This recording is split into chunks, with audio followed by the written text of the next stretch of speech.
All right. Okay. So you guys, you're here for the familiar class, right? Everyone, is that what everyone is here for? Okay. Everyone, you need Legion. Legion was last week's class. Go back, watch that. You don't need Legion. Okay, we're good. All right. Familiars. All right, everyone, we're good. Ralph, pancakes away. Pay attention, everybody. All right, listen up. All right, I'm gonna talk about familiars, okay?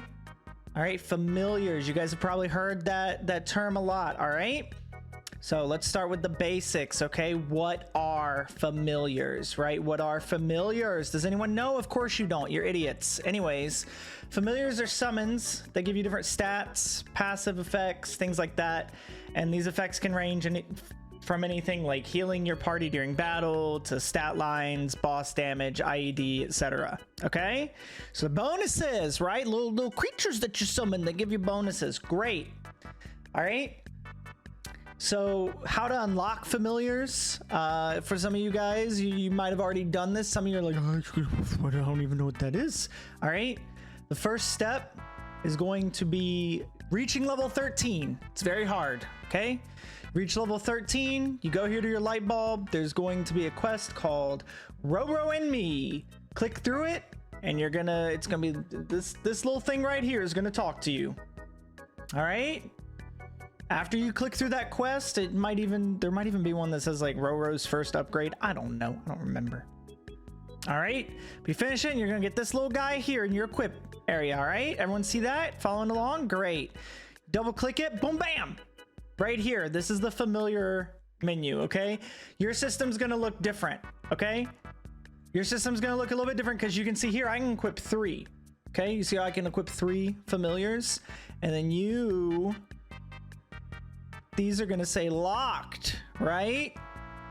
So the first priority for any player wanting to pursue familiars is going to be unlocking all 3 familiar slots, and in order to do that, you need to get badges from the familiar system, but we're going to cover that in a bit. We're just going to go over the basics really quick. Okay, so first I want to talk about how to get these familiars and how to get like drops, things like that, right? Because familiars drop in the form of a card. Okay, pretty much if they drop from just about all enemies.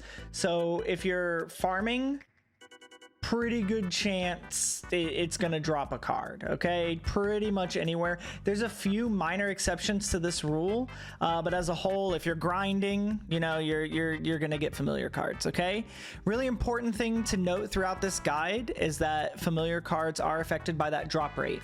Okay, so they are transferable via storage as well.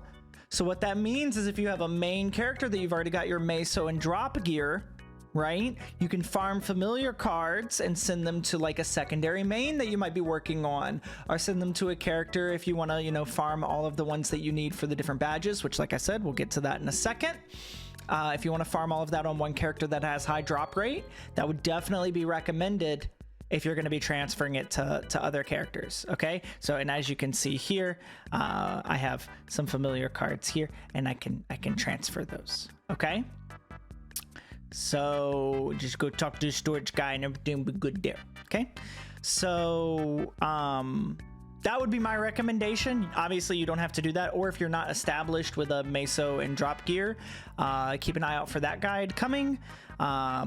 If you're watching this 2 months from the post date, it should be out by then. So meso and drop gear, very important, but that's a whole other thing, right? So for instance, like this is my main character, my Night Lord. I could farm on here and send it to my hero, right? And I could, you know, help my hero unlock all slots. All good? Everyone following along? Great. Thumbs up, thumbs down. I can't see what you're doing. Why are you holding your thumb to the screen? Okay, so anyways, we talked about those cards, right? So you get these cards, and what you'll do is you'll double click it, say how many do you want to use. We're just going to use one in this instance, okay, for the example. So I double clicked on this one, use one, add this to Roro's familiar list. Yes. So we go over here to collection, and now you'll see that that card that I just did is added. There's lots to take in here. The familiar's level, familiar's name, which you can change. I think you just pay meso to do it. What the familiar actually does, which if we reveal, okay, cool, max HP 1% and movement speed 2. how many familiars have been fused into it. There's a whole lot of stuff there, right? So we're gonna cover all of this, like combining and things like that, near the end of the guide. I just wanted to give you guys a brief overview of how you add the familiar and what this kind of looks like. This is very basic stuff. This is pretty, it's like I said, it's gonna be a pretty quick guide relatively. Okay, so there's that. We'll cover the fusing and stuff more a little bit later. I want to talk about the badges, because the badges are the part that a lot of people get hung up on and they don't do, and they think it's fine to just have one familiar, and it's realistically it's not. Okay, so what we're gonna do now is click on the badge tab and go to list. Now this is a whole list of badges that you can collect, right? So the way that this works is when you get your first badge, you unlock the second slot for familiar. So first badge, you unlock this part right here. After you have 10 badges, 10, I can't use one hand for that, gotta stop being lazy, 10 badges, then you unlock all 3 slots. So we go to my badges and we go to my list. You'll see I have 1, 2, 3, 4, 5, 6, 7, 8, 9, 10. There we go, right? So you look at this list, all right? And as you click on each one, it's gonna show you this down here, right? So you earn this badge by collecting the familiars that are listed in the badge, okay? So after I've gotten a familiar card for the snail, the blue snail, the spore, and the red snail, I will unlock the starter badge. I don't have to equip them. I don't have to keep them forever. I just got to use their familiar card, put them into my inventory here, and then what you can do with that we'll discuss later. Once they're in that inventory, it counts forever towards that badge.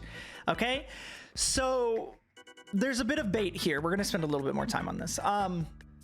So if you go through some of these badges, what's a good example? Some of these badges look kind of like, they're like bait badges. What's a really good example? Like the Debs badge. This seems simple, right? Oh yeah, I could get these. And then you get to like this, like the snowman or like the lich. These are instanced bosses for these areas. So if any of these badges that you're going to look to do have an instanced boss, like the snowman or the lich, or they're a boss drop as a whole, they should not be one of your first 10 badges. They shouldn't be. Okay, you can do it later for like a completion aspect, but realistically the gains that you're getting, like like this one for example, 1% attack, that's not, you're not trying to squeeze out that last percent until like the very end, so you really shouldn't be rushing that. This is, reminder, this is a scuffed guide. It's for my new seasonal casual players, people like that. Okay, you're really not going to rush any of these. The ones I would recommend would be like the ones that I have: the starter badge, the snowflake badge, the oppressor badge, the rebel badge, the mineral badge, the void badge, labyrinth badge, apocalypse, ocean, and swamp. These badges right here, you're kind of gate kept until you reach a certain level, because they are the later like 240 areas, somewhere around there. So obviously this is something that is going to start making a difference once you reach that point. Familiars, I would say, first become particularly important when you start running bosses that you can use like familiar drop rate to increase it, or like for instance will. If anyone's ever done hard will, you know that healing familiars are important. So that's where you're going to really start to need those 3 familiar slots. So that's shouldn't be a problem waiting to get these badges. Okay, you can go for other badges if you think they're easy enough, or if you happen to get lucky and get an instance boss drop or something and can finish the badge, but those are the 10 that I recommend.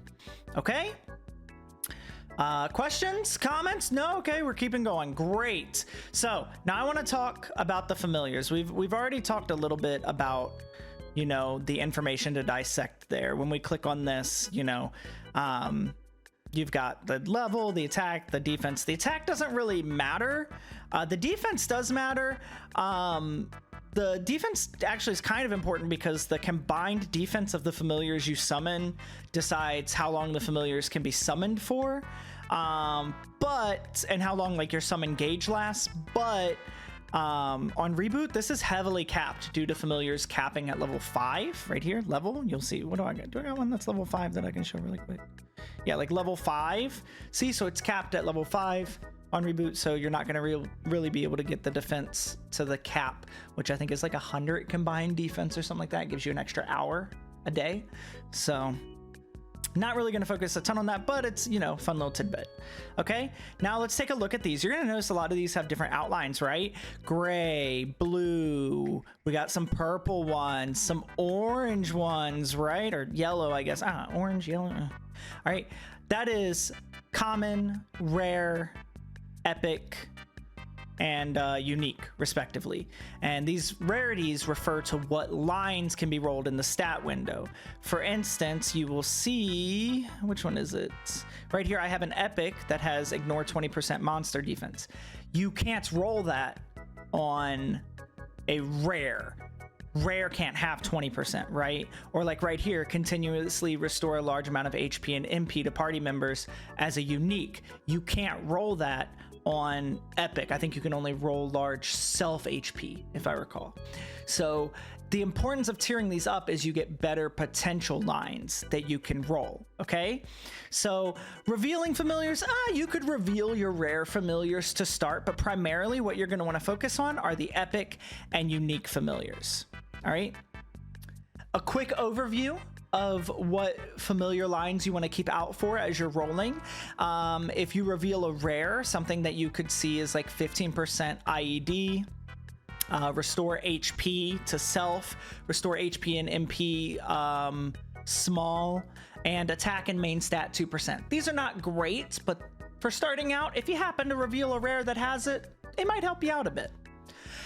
Epic is where you're going to start to see some of the cooler ones. Epics can have a large item drop, which increases your item drop by 100%. Fantastic familiar to have.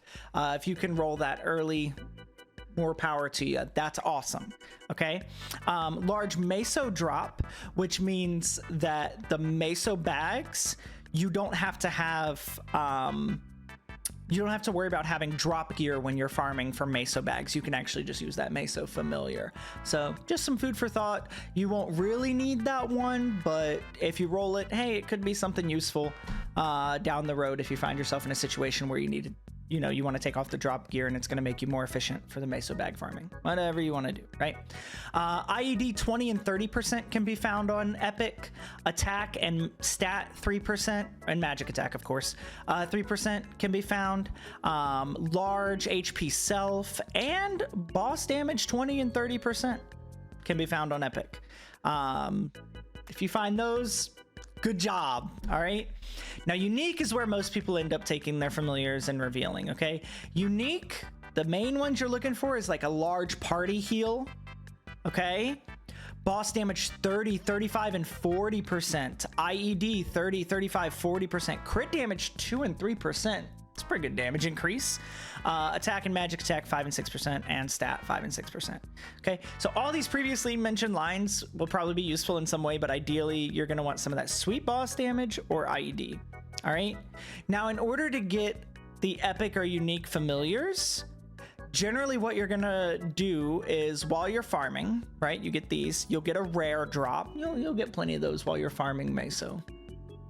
You'll get that rare drop, and first things first, you got to get that drop to that familiar to level 5. See how this is level 5 right here in the top left corner? Everyone see that? So that is obtained by summoning the familiar and having it fight alongside you with enemies. I think it's every enemy you kill is like 1 experience. Okay, it's going to passively gain XP and eventually reach level 5. My average like low effort training session, I think I get like 8 to 10 familiars to level 5. Your mileage may vary depending on how like the map you're training at, how quickly you're killing the mobs, things like that. But yeah, you just summon some of these rares, get them to level 5, or epics if you're at the point of doing the epics, get them to level 5. Okay, next you need to fuse the familiars of the exact same type but not necessarily the same rarity. Okay, so you'll click on fusion, you go here, like let's say I want to change this to an epic, right? So I click it and it's showing me these familiars that I have. And of course, you can click select all. And you see how this gauge down here goes 4 out of 100? Once I fuse them, it'll be 4 out of 100. So what you'll need to do is fuse 100 of the like common ones or 50 of the rares. The uncommons are worth 1 point apiece. These rares, the blue outline ones, if you wanted to fuse those in, those are worth 2 points apiece. Okay? If I'm recalling correctly, I'm pretty sure. So what you'll need is 100 for rare, and then epic, you need 150 points in here, and then your character has to, or your familiar has to be level 5 in order to attempt that rank up. Okay? The success rate for ranking up from rare to epic is 80% chance when you click rank up, and going from epic to unique is a 40% success rate. All right, prepare for some epic to unique frustration, by the way, if your luck in this aspect is anything like mine. Okay? If you do fail the rank up, don't worry, the familiar is not destroyed or anything. The gauge goes to the halfway point, and you just got to pump it full of more familiars in order to attempt to rank up again. The level is not reset. Okay? So that's how you're going to farm for those familiars. That's how you're going to rank them up. That's how you're going to look for different lines, things like that. There's really not a lot more to it. It was a little bit more intricate before they added all of the familiar droppings in the arcane areas. You had to focus on where you were going, and you had to rush to certain areas to get those arcane drops. Not really the case anymore. So just whatever level your character's at. Like, I have a lot of these because I farm at 2.5 right now. That's just kind of where I am right now. But one more thing though, arguably the least important thing is this shop, the familiar shop. So what you can see here is you can get these points by extracting, see extraction, different familiars that you don't need. If you're not necessarily going to be able to fuse them, you can use this shop. Familiar essence, let's say you're using the gauge a whole bunch that day, you're doing a ton of familiar farming that day, this will give you 50% of your summon gauge back. The booster pack coupon will give you 3 random familiars. I think they can be anywhere between, I think it's common to unique. It might be rare to unique, but you can use that if you really feel like, you know, Gamba. It's 2,000 points. You can get 1 a day. This is once a week, I want to say. It'll give you 15 points towards any familiar you want. So if you got a Princess No drop and you really want to get that Princess No from rare to epic and see if you can get something awesome to flex on people, this is going to be how you do it, probably. And then some presets, which will unlock if you go here. It'll give you more presets, I guess, if you have a bunch of different familiars and you're doing a bunch of different things, or you want to just have the convenience of tabbing through different familiars to level them up to level 5. That might be something that you look into. One last little tip. When you go to extract here, you click extract, you do these, right? That's how you get those points. When you go to extract, a lot of times it'll like lag your game, or in some cases even crash it. If you click extract and then the confirmation and immediately hit escape, or hold escape, you will not have that lag and it'll go through immediately. Just a little tidbit for you guys. Okay? So that's going to be it for the familiar guide today. I know I said it was going to be a quick one. I think I went a little bit more in depth on things, but as always, I want to be thorough. I don't want you to be required to have like prior information for these guides. So I try to be very thorough so that it's noob friendly, right? So thank you guys so much for sticking around to the end. If you've learned anything or enjoyed the guide, feel free to drop a like or a comment. It means a lot, makes me smile. Or just share it with someone who needs the guide, okay? Any questions you have about this or anything Maple related, please drop it down below. I do my best to read every comment and reply to everyone and help in any way that I can. Or check me out live on Twitch, where I'm happy to help in any way possible. All right? That's it for this one, and I'll see you guys in the next one. Bye!